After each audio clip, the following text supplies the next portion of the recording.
भारत रत्न पंडित मदन मोहन मालवीय की कर्मभूमि,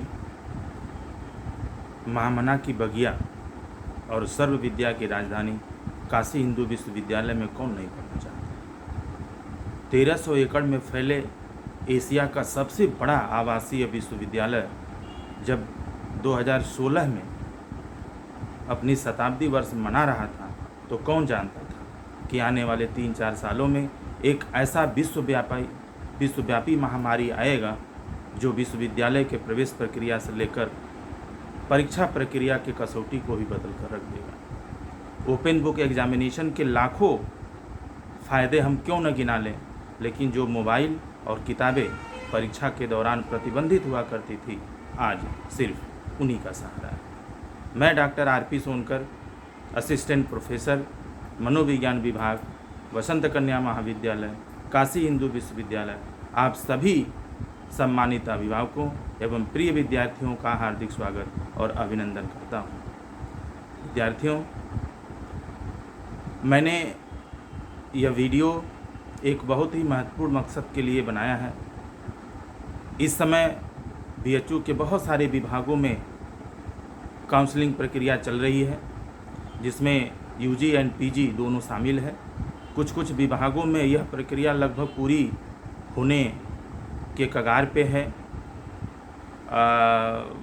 और बीए की जो यूजी की जो काउंसलिंग है वो अभी चल रही है। पिछले कुछ दिनों से मैंने देखा कि कुछ सूचनाओं के अभाव में बच्चे बहुत परेशान हैं, या तो उन्हें ठीक तरीके से मालूम नहीं है, या तो उनको कॉल लेटर के साथ जो इंस्ट्रक्शन या निर्देश भेजा जाता है शायद उसको बहुत अच्छे तरीके से पढ़ नहीं पाए हैं, तो वो खुद परेशान होते हैं और हम लोग भी उनके साथ परेशान होते हैं। तो काउंसलिंग प्रक्रिया से संबंधित कुछ महत्वपूर्ण सूचनाओं को देने के लिए, आपसे रूबरू होने के लिए मैं आपसे आज बात करूंगा। सबसे पहले ये आप समझिए कि बीएचयू में जो काउंसलिंग हो रही है वो 2 मोड है, ऑनलाइन एंड ऑफलाइन। ठीक है, अगर आप ऑनलाइन काउंसलिंग कराना चाहते हैं या ऑफलाइन काउंसलिंग कराना चाहते हैं, दोनों ही कंडीशन में डॉक्यूमेंट्स ज़रूरी है। ठीक है, वो डॉक्यूमेंट्स क्या है ज़रूरी, कौन कौन से डॉक्यूमेंट्स है जिसके ऊपर हम लोग बात कर लें। तो सबसे पहले जो आपको कॉल लेटर भेजा गया है ना, यूईटी कॉल लेटर या पीईटी कॉल लेटर, जो भी यूजी या पीजी जिसमें आप काउंसलिंग कराना चाहते हैं उससे रिलेटेड जो कॉल लेटर आपको गया है उसकी कॉपी, और यूटी का जो एडमिट कार्ड है वो भी आपके पास होगा। इसके साथ ही साथ जो मेन डॉक्यूमेंट्स हैं, हाई स्कूल की मार्कशीट और सर्टिफिकेट, इंटरमीडिएट की मार्कशीट और certificate, transfer certificate, character certificate, और यदि आप यूपी के बाहर से हैं तो उस कंडीशन में आपको माइग्रेशन सर्टिफिकेट भी तैयार रखना है, कास्ट सर्टिफिकेट, इनकम सर्टिफिकेट, और यदि आप ईडब्ल्यूएस कैंडिडेट हैं तो ईडब्ल्यूएस का सर्टिफिकेट और फ़ोटो, कम से कम 5-6 फ़ोटो। ये कुछ महत्वपूर्ण चीज़ें हैं जो आपके पास होनी चाहिए। ठीक है, जैसे ऑनलाइन अगर आप काउंसलिंग करा रहे हैं तो हो सकता है कुछ चीज़ों को जैसे फ़ोटो उसमें लगाने की ज़रूरत नहीं है। ठीक है, लेकिन इतनी सारी चीज़ें आपके पास होनी चाहिए। जो हमने कास्ट सर्टिफिकेट, इनकम सर्टिफिकेट या ईडब्ल्यूएस सर्टिफिकेट की बात की, ये लेटेस्ट होना चाहिए। जितना नया होगा उतना ही आप परेशान कब होंगे।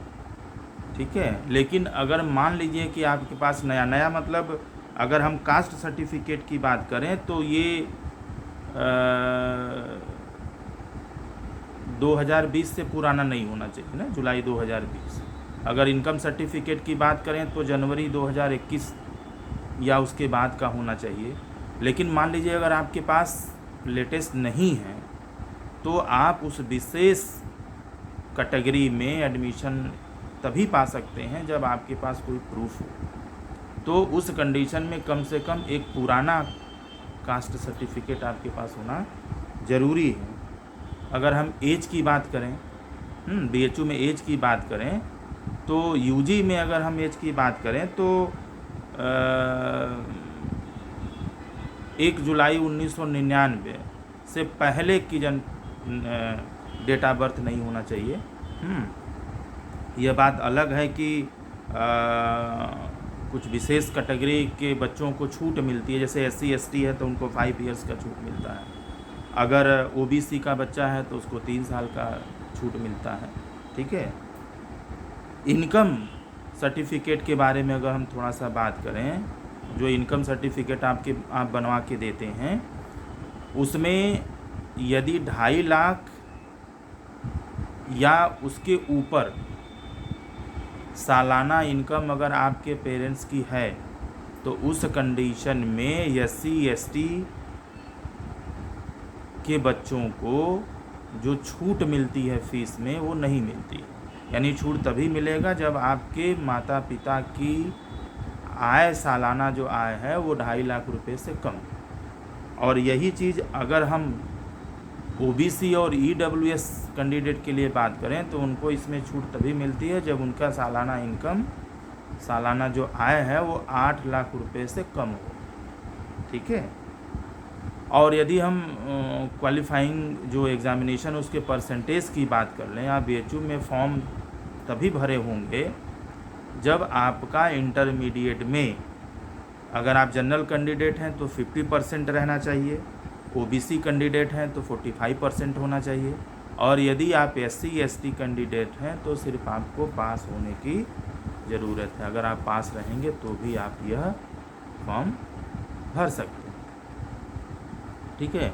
अब मैं कुछ महत्वपूर्ण सूचनाओं के बारे में बात करूंगा जो ख़ास तौर से उन बच्चों के लिए है जो अपनी काउंसलिंग ऑनलाइन कराना चाहते हैं। ठीक है।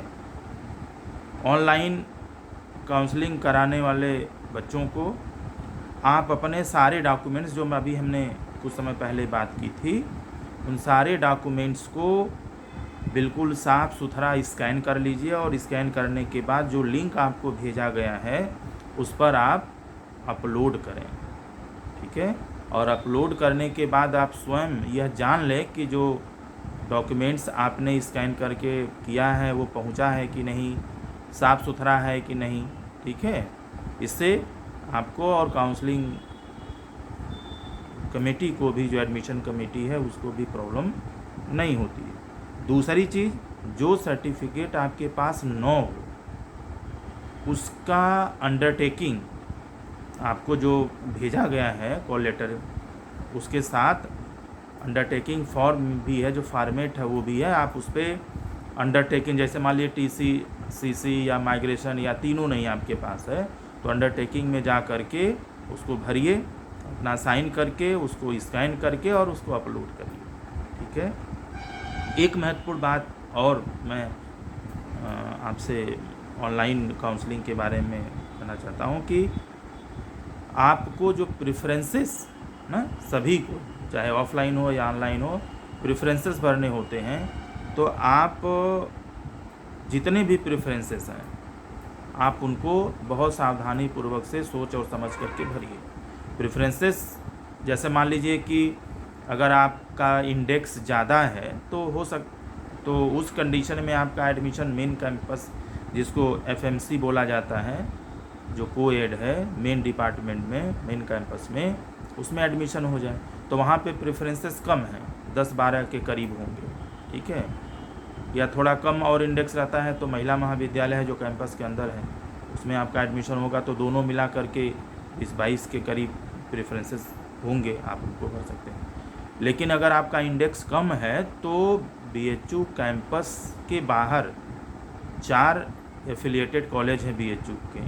ठीक है। जिसमें वसंत कन्या महाविद्यालय है, आर महिला PG कॉलेज है, वसंता कॉलेज फॉर वुमेन्स है, DAV PG कॉलेज है, जो BHU कैंपस के बाहर है।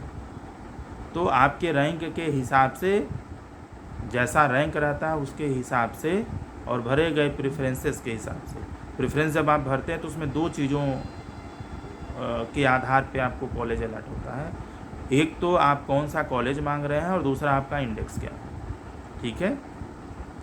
तो इसलिए जितने भी BHU कैंपस और BHU से रिलेटेड जितने एफिलिएटेड कॉलेजेस हैं, आप उनके बारे में BHU की जो वेबसाइट है bhuonline.ac.in पे जा कर के आप इसको डिटेल देख सकते हैं, ताकि आपको प्रेफरेंसेस भरने में प्रॉब्लम न हो। ठीक है। और अगर मैं ऑफलाइन स्टूडेंट्स के बारे में बात करूं, ठीक है, तो आपके लिए भी कुछ महत्वपूर्ण सूचनाएं हैं, जो महत्वपूर्ण चीज़ें हैं जिस पर आपको निश्चित रूप से ध्यान देना चाहिए। अगर आप ऑफलाइन काउंसलिंग कराना चाह रहे हैं तो सभी जो ओरिजिनल डॉक्यूमेंट्स हैं आप उसको बहुत अच्छे से रख लीजिए। जितने डॉक्यूमेंट्स हमने पीछे बताए हैं उन सारे डॉक्यूमेंट्स का जो ओरिजिनल है, मूल प्रमाण पत्र है, आप उसको बहुत अच्छे से रख लीजिए। और कोशिश करिए कि सारे मूल प्रमाण पत्रों के ओरिजिनल डॉक्यूमेंट्स के कम से कम तीन फ़ोटोकॉपी आपके पास होना चाहिए। और उसको ले करके जहाँ भी BHU में जो प्लेस है, जो सेंटर है जहाँ पे आपको बुलाया गया है, वहाँ आप समय से कम आधा घंटा पहले आप पहुँचें। दूसरी जो महत्वपूर्ण बात यह है कि आप अपने सभी ओरिजिनल डॉक्यूमेंट्स को बिल्कुल संभाल कर रखेंगे, क्योंकि एडमिशन कमेटी को आपके मूल प्रमाण पत्रों की ज़रूरत सिर्फ वेरिफिकेशन के लिए होती है। ठीक है। जो आपने लगाया है उसके वेरिफिकेशन के लिए ज़रूरी होती है। उसके बाद वो सारे ओरिजिनल डॉक्यूमेंट्स आपको लौटा दिया जाता है, जिस समय आपसे साइन भी कराया जाता है कि आपने अपने सभी मूल प्रमाण पत्र प्राप्त किए। तो आप कहीं भी अपना मूल प्रमाण पत्र जमा न करें और संभाल कर रखें, क्योंकि अगर ये कहीं खो जाता है इतने भीड़ में तो ये आपके लिए बहुत बड़ी समस्या हो सकती है और एडमिशन कमेटी की भी कोई रिस्पॉन्सिबिलिटी नहीं। तीसरी बात जो मैं आपसे करना चाहता हूँ कि जो सर्टिफिकेट आपके पास न हो, ठीक है, जैसे TC, CC, माइग्रेशन या जो भी चीज़ें नहीं हैं, उसका अंडरटेकिंग फॉर्म आप ले लें, क्योंकि आप ऑफलाइन आए हुए हैं। तो मांग लीजिए, उसको भर लीजिए, उस पर साइन करके और एडमिशन कमेटी को आप दे दीजिए। ठीक है। और समय जब आपने काउंसलिंग करा लिया तो जो अंडरटेकिंग वाली चीज़ें हैं, जहाँ भी आपका एडमिशन होता है वहाँ पर समय से पहले आप उन प्रमाण पत्रों को, उस सर्टिफिकेट को ज़रूर जमा करें। ठीक है। और जो प्रेफरेंसेस की अगर हम बात करें, ऑफलाइन अगर आप काउंसलिंग करा रहे हैं तो भी आपको प्रेफरेंसेस भरने ज़रूरी है। आप चाहें तो घर से भी प्रेफरेंसेस भर के आ सकते हैं, या कम से कम अगर घर से आप भर के नहीं आए हैं तो आप जितने सब्जेक्ट्स हैं, जैसे हम सोशल साइंस की बात करें, ठीक है, ऐसे आर्ट्स है, साइंस है, कॉमर्स है, तो जो सोशल साइंस की अगर हम BA में आर्ट्स एंड सोशल साइंस है, 2 ग्रुप चलते हैं। अगर मान लीजिए हम BA सोशल साइंस की बात कर रहे हैं तो उसमें 5 सब्जेक्ट्स होते हैं। तो पाँचों सब्जेक्ट्स से मिला करके, कुछ सब्जेक्ट्स आर्ट्स वाले भी होते हैं जो इसमें शामिल होते हैं, लेकिन अगर हम मुख्यतः बात करें तो 5 सब्जेक्ट से रिलेटेड बहुत सारे कॉम्बिनेशंस होते हैं। आप उसको समझ लीजिए कि कौन सा विषय आप ऑनर्स में लेना चाहते हैं, उसके साथ सब्सिडरी में कौन सा सब्जेक्ट लेना चाहते हैं। तो इस आधार पे आप सब्जेक्ट्स की समझ के साथ, तैयारी के साथ हैं। और जो BHU और महिला महाविद्यालय के अलावा जो 4 बाहर के एफिलिएटेड कॉलेजेस हैं, यानी टोटल 6 सेंटर हो गए जहाँ पे आपका एडमिशन हो सकता है। तो इन सभी के बारे में आप बहुत अच्छे से पढ़ के समझ के आएँ।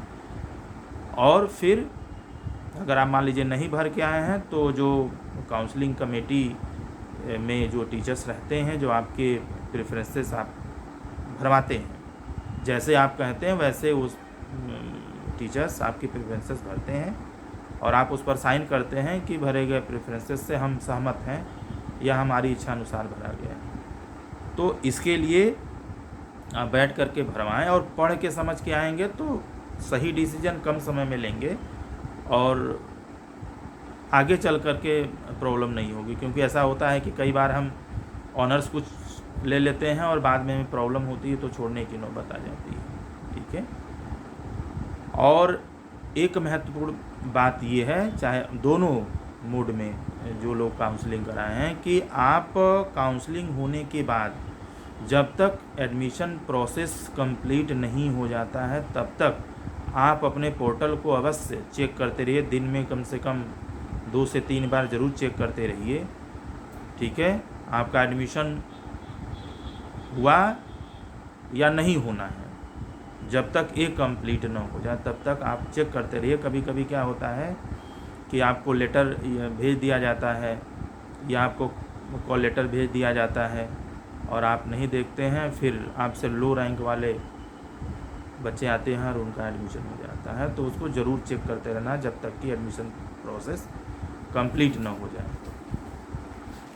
इसके साथ ही साथ ऑनलाइन और ऑफलाइन दोनों बच्चों के लिए कुछ चीज़ों पर निश्चित रूप से ध्यान देना चाहिए। पहली बात जो हमने अभी बताया कि आप अपने पोर्टल को दोनों लोग हमेशा दिन में 2 से 3 बार चेक करते रहें। अगर कोई भी इन्फॉर्मेशन जाती है एडमिशन से रिलेटेड तो उस प्रक्रिया को जल्द से जल्द आप पूरा करें ताकि आपका एडमिशन निश्चित हो सके। और जैसा कि मैंने पहले भी बताया आपको कि BHU और BHU से जितने एफिलिएटेड कॉलेजेस हैं आप उसको जा कर के डिटेल पढ़ लें ताकि आपको यह डिसीजन लेने में, प्रेफरेंसेस भरने में आसानी हो कि आप कौन सा सब्जेक्ट पहला नंबर पर रखना चाहते हैं और कौन से कॉलेज को पहला नंबर पर रखना चाहते हैं, ठीक है। क्योंकि प्रेफरेंसेस में 2 ही चीज़ हैं। कुछ बच्चे ये चाहते हैं कि हमें किसी भी कंडीशन में BHU या BHU के एफिलिएटेड कॉलेज में पढ़ना है, सब्जेक्ट चाहे जो भी मिले, तो आप यहाँ पे कॉलेज को आप प्रेफरेंस दे रहे हैं, जो भी सब्जेक्ट मिलेगा पढ़ लेंगे, उसकी कोई बात नहीं। कुछ बच्चे ऐसे होते हैं जिनको सब्जेक्ट वही चाहिए, एडमिशन हो या ना हो। जैसे मान लीजिए अगर किसी को साइकोलॉजी ऑनर्स पढ़ना है, ठीक है, अगर वो साइकोलॉजी ऑनर्स उसको नहीं मिलता है तो एडमिशन चाहे जहाँ हो वो नहीं पढ़ेंगे, ठीक है। तो बहुत सारे एडमिशन लेने की कसौटी अपनी अपनी बच्चों की होती है, लेकिन इसका डिसीजन आप तब लेंगे जब आप सब्जेक्ट्स एंड कॉलेजेस के बारे में अच्छे तरीके से जानते रहेंगे। इसलिए मैंने कहा कि BHU की जो वेबसाइट है, आप bhuonline.ac.in पे जा करके आप खुद BHU के बारे में, महिला महाविद्यालय के बारे में और जितने एफिलिएटेड कॉलेजेस हैं आप उनके बारे में विस्तृत जानकारी ले सकते हैं। इसके अलावा कुछ विशेष सूचनाएं आपके साथ साझा करना चाहूँगा कि बहुत बच्चे सोचते हैं कि पता ना मेरा एडमिशन नहीं हुआ, दूसरे बच्चे का हो गया, दूसरे बच्चे का कम इंडेक्स था, हो गया। आपका BHU में एडमिशन होना और न होना सिर्फ़ और सिर्फ एक ही चीज़ पर डिपेंड करता है, आपका इंडेक्स। इसके अलावा कोई दूसरा कसौटी नहीं है, ठीक है। कोई ये कहता है कि नहीं हम आपका एडमिशन करा देंगे और हो जाएगा, जुगाड़ है, इन चीज़ों पर बिल्कुल विश्वास मत करिए। आपका एडमिशन, अगर आपका इंडेक्स अच्छा है तो आपका एडमिशन आप जहाँ चाहेंगे वहाँ हो जाएगा। किसी के पीछे परेशान होने की ज़रूरत नहीं है, किसी से जुगाड़ लगाने की ज़रूरत नहीं है, ठीक है। एक जो महत्वपूर्ण चीज़ जो मैंने देखा कि कास्ट सर्टिफिकेट या इनकम सर्टिफिकेट या जो EWS कैंडिडेट हैं, ये लोग अपना सर्टिफिकेट बनवाने के लिए शॉर्टकट रास्ता अपनाते हैं ना, तो आप किसी दलाल के चक्कर में न पड़ें। कास्ट, इनकम और EWS जो सर्टिफिकेट है, इसको आप प्रॉपर वे में सही तरीके से बनाएं, क्योंकि अगर सही सर्टिफिकेट बनता है तो सर्टिफिकेट के ऊपर एक नंबर, सर्टिफिकेट नंबर लिखा रहता है, जिसको कोई भी व्यक्ति ऑनलाइन जा कर के वेरीफाई कर सकता है। और यदि आप किसी दूसरे दलाल के चक्कर में पड़ते हैं तो वो हो सकता है कि नकली नंबर दे दे, सर्टिफिकेट बना के दे दे और बाद में आपको परेशानी हो सकती है। तो ये निश्चित रूप से आपको ध्यान देना है, आप सही काम करिए, सही तरीके से बनाइए, ठीक है। तीसरी जो महत्वपूर्ण चीज़ है कि जो भी कॉल लेटर आपको भेजा गया है या भेजा जाएगा, जो भी चीज़ें भेजी जाती हैं आपके पोर्टल पर, आप उसको बहुत सावधानीपूर्वक समझ करके पढ़िए, क्योंकि उसमें बहुत सारी ऐसी चीज़ें लिखी रहती हैं जो आपके एडमिशन से संबंधित होता है, और आप उसको पढ़ लेंगे तो बहुत सारे जो डाउट्स हैं वो अपने आप क्लियर हो जाएंगे। एक चीज़ कि आपके जो कई सर्टिफिकेट है, जैसे हाई स्कूल की मार्कशीट है, इंटर की मार्कशीट है, या कास्ट है, इनकम है, ठीक है, जो भी सर्टिफिकेट्स आपके हैं, कभी कभी ये देखने में आता है कि आपका नाम या आपके पेरेंट्स का नाम जो है किसी सर्टिफिकेट पर कुछ है तो किसी दूसरे पर कुछ है, तो प्रॉब्लम होती है। तो अगर ऐसा है कि आपके नाम या आपके नाम के स्पेलिंग में या फादर के नाम या उनके स्पेलिंग में कहीं थोड़ी बहुत त्रुटि है, तो आप उसको सुधरवा लें, क्योंकि सिर्फ यह आपके एडमिशन में ही प्रॉब्लम नहीं करेगा, आगे जो भी चीज़ें आप कहीं एडमिशन करना चाहते हैं या कोई और जॉब करना चाहते हैं, कोई और फॉर्म भरना चाहते हैं, तो वहाँ पर भी आपके लिए प्रॉब्लम हो सकती है। तो इस चीज़ को अगर आप सुधरवा लेंगे, उसको सही करा लेंगे, तो यहाँ एडमिशन में भी आपको कोई परेशानी नहीं होगी और आगे के लिए भी आप तमाम तरह की परेशानियों से बच सकते हैं। और आपको मालूम ही है कि जो BHU में एडमिशन होता है उसकी कई अलग अलग तरह का कोटा है ना। एक जनरल कोटा होता है, जो रैंक आपको जो कॉल लेटर भेजा गया होगा उस पर आपके इंडेक्स के साथ साथ आपका रैंक लिखा होगा। तो यहाँ पे कई कोटा, और जैसे कुछ बच्चे कहते हैं कि हमारा इतना नंबर है, मेरा नहीं हुआ और दूसरे का हो गया, तो इसमें ये भी ध्यान देने की ज़रूरत है कि आपका रैंक क्या है। और यह रैंक एक जनरल रैंक होता है, ठीक है, एक OBC रैंक है, SC रैंक है, ST रैंक है, PC रैंक है। अगर कोई बच्चा एम्प्लॉय वार्ड का है तो उसका एक अलग रैंक होता है। स्टूडेंट कोटा है, स्टूडेंट में भी फीमेल कोटा अलग से है। तो तमाम तरह के कोटा और रैंक हैं जो आपके कॉल लेटर पर लिखा होगा, ठीक है। तो तमाम तरह की एक क्राइटेरिया है जिसके हिसाब से आप कभी कभी आपको, जैसे मान लीजिए आप जनरल हैं, आपका नंबर ज़्यादा है, एडमिशन नहीं होता है, लेकिन दूसरी कैटेगरी में कोई बच्चा है तो उसका उस कोटे के हिसाब से एडमिशन हो जाता है। तो फिर बात वही कि इंडेक्स ही एक महत्वपूर्ण कसौटी है, एक महत्वपूर्ण आपके पास कारक है, जिसके आधार पर यह तय होता है कि आपका एडमिशन होगा या नहीं होगा। तो इसलिए आपको बेवजह परेशान होने की ज़रूरत नहीं है। और एक चीज़ और कि इस समय कोविड का समय चल रहा है, तो आप कोविड प्रोटोकॉल का पूरी कड़ाई के साथ पालन करेंगे। मास्क कम से कम आप ज़रूर लगाएं, ठीक है, ताकि आप अपने भी सुरक्षित रहें और सामने वाले को भी सुरक्षित रहने दें। तो कोविड प्रोटोकॉल का पालन आपको स्वयं की जिम्मेदारी के साथ करना है। ये तमाम तरह की जो सूचनाएं मैंने आपको दी, इसमें मैंने कोशिश की है कि आपको सही जानकारी दूं, ठीक है। लेकिन कहीं भी अगर कुछ डाउट होता है तो इस कंडीशन में विश्वविद्यालय के द्वारा बनाए गए जो मापदंड है वही मान्य होगा, ठीक है। तो